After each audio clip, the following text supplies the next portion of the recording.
The main problem we have in Nietzsche interpretation is that problem of anachronism. Because the 21st century is an unprecedented century with shifts in technology at such a rate,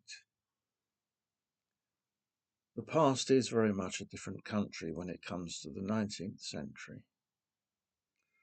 But the tendency we have in the 21st century, particularly, is in seeing everything in the past purely through the eyes of the 21st century. That's very much in the zeitgeist of historical claims, of historical crimes, and rewriting history, changing the past.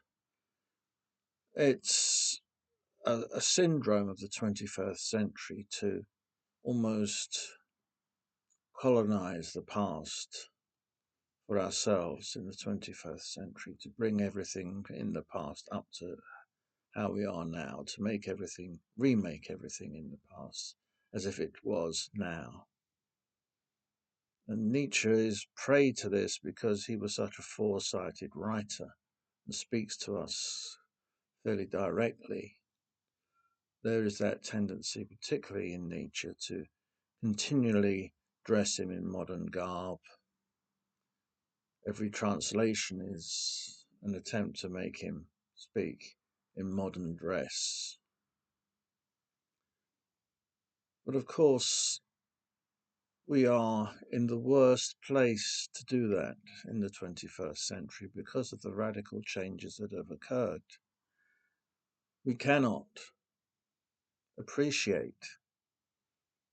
how people felt and understood in the 19th century.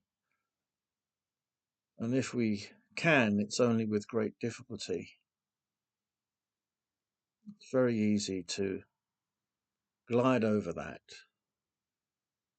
and treat Nietzsche as one of us. And while there may be some advantages to doing that, it is incredibly distorting. And it also is very superficial and shallow. If we look at the most famous term from Nietzsche, the death of God, or God is dead, that in itself does not have the impact on us that it would have had on someone in the 19th century. To us, the death of God is virtually a throwaway slogan, something fairly superficial. It's just like a Warhol statement, like 15 minutes of fame. It's just one of those catchphrases from the past. Doesn't mean much, but we throw it around and still feel quite zeitgeisty about it all. But really and truthfully, we've never felt the death of God as a death.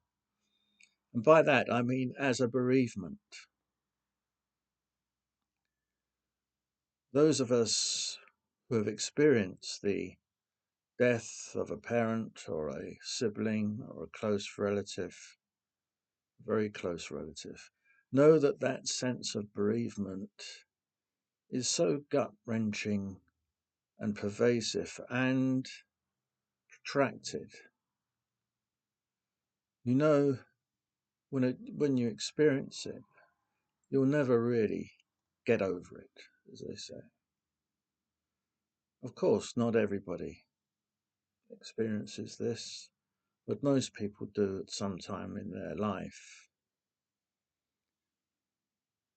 And if they haven't experienced that, they may have experienced something like the loss of a love relationship, an affair, a love affair, the breakup of a love relationship. That too has a similar quality to bereavement.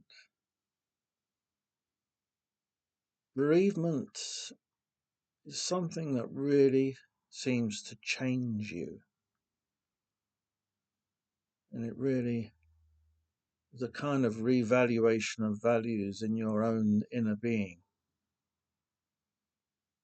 It's something very, very powerful and gut-wrenching. And that's how the death of God was felt to be in the 19th century. It was as if your father had died, like Nietzsche's father died when he was 4. Nietzsche's brother died when he was an infant. It's that kind of depth bereavement. God would have been like the death of one's father, and even more so because it was the death of everyone's father. The power of the death of God would have been the power to send a whole society into bereavement. 19th century was a era of bereavement when we think of Victoria grieving for the death of Prince Albert. She wore black for the rest of her life. Bereavement hung heavy over the whole culture. The death of God was the most profound bereavement. Then humanity, as the child of God, had its first experience of rite of passage, that experience of a bereavement of the closest nature, of a father, of a brother, sister, or a lover. That kind of bereavement is solidly profound. So does that mean that we have got over that bereavement now, as the culture in the 21st century, via the 20th, got over that bereavement? No. The culture still wears black mourning garb.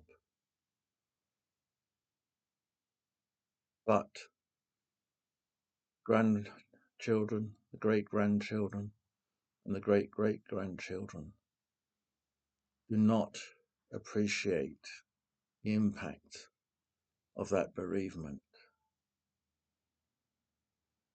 And that is the tragedy of God's immortality. And it means that we do not really understand what the death of God is today. And so we all do not understand Nietzsche in that way.